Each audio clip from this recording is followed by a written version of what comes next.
नमस्कार. ज्योतिष जायका किचनमध्ये आज आपण लहान मुलांच्या डब्यासाठी झटपट तयार होणारा नाश्ता बघणार आहोत. सकाळी कधी आपल्याला उठायला उशीर होतो तेव्हा डब्यासाठी पटकन काय बनवायचं हा विचार आपल्या मनामध्ये येतो. तर आज आपण अगदी 10 मिनिटांमध्ये तयार होणारी ही रवा तडका इडली बनवणार आहोत. तर तुम्ही बघू शकता याला किती मस्त अशी जाळी देखील पडलेली आहे. चला तर मग आपण लगेच रेसिपीला सुरुवात करायची आहे. रेसिपी बनवण्यासाठी इथे एका बाउलमध्ये मी 1 वाटी रवा घेतलेला आहे. रवा बारीक किंवा जाड तुम्ही कोणताही वापरू शकता. ज्या वाटीने रवा घेतलेला आहे सेम त्याच वाटीने अर्धी वाटी आपल्याला दही घ्यायचं आहे.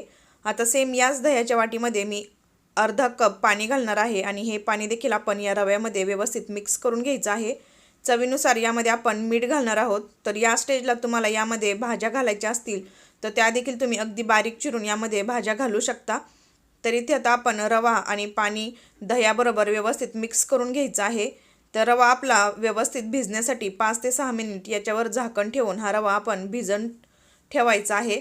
सकाळच्या वेळेस मुलांना डब्याला काय द्यायचं हा नेहमीचा प्रश्न असतो. तर तुम्ही अशा प्रकारे वेगवेगळ्या रेसिपी मुलांना डब्याला देऊ शकता. आता यामध्ये मी तडका घातलेला आहे. तर तडक्यामध्ये मोहरी, त्याचबरोबर 1 चमचा उडदाची डाळ आणि 1 चमचा चण्याची डाळ घातलेली आहे. तर आता हा तडका घातल्यानंतर इडली खायला खूप मस्त अशी लागते. तर या पद्धतीने तुम्ही एकदा इडली नक्की बनवून पहा. तर आता हा तडका पुन्हा एकदा आपण या रव्यामध्ये व्यवस्थित मिक्स करून घ्यायचं आहे.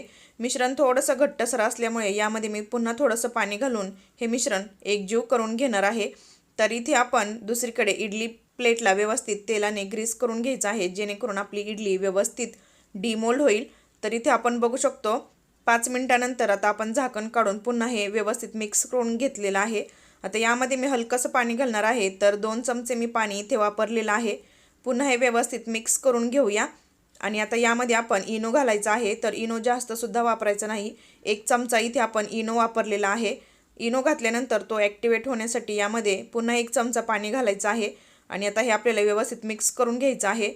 हलक्या हाताने मिक्स करून घेतल्यानंतर आता आपण याची इडली बनवायला घेऊया. तर या स्टेजला मिश्रण आपलं तयार झालेलं आहे. सुरुवातीला आपण ज्या इडली प्लेटला तेलाने ग्रीस केलेलं त्यामध्ये प्रत्येकी 1-1 चमचा हे बॅटर व्यवस्थित भरायचं आहे. जास्त फुल भरायचं नाही, नाहीतर इडली व्यवस्थित एकदम टम्म फुगून येते. तर अशा प्रकारे इडली फुगायला थोडीशी जागा ठेवायची आहे. तर अशा प्रकारे आपण सर्व बॅटर भरून घेतलेलं आहे. दुसरीकडे स्टीमरमध्ये मी पाणी देखील गरम केलेलं आहे. पाणी गरम झाल्यानंतर यामध्ये आपण इडलीचे दोन्हीही प्लेट व्यवस्थित ठेवून द्यायचे आहेत. झाकण ठेवून 10 ते 15 मिनटं आपण ही इडली स्टीम करून घेऊया. 10 मिनटामध्येच ही इडली व्यवस्थित स्टीम होते. तर 10 मिनटानंतर झाकण उघडून चेक करूया. तर तुम्ही बघू शकता इडली आपली व्यवस्थित फुगलेली आहे.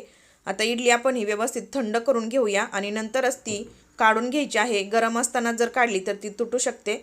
तर इडली पूर्णपणे थंड झाल्यानंतर आपण एका चमच्याच्या मदतीने याच्या कडा लूज करून घेऊया.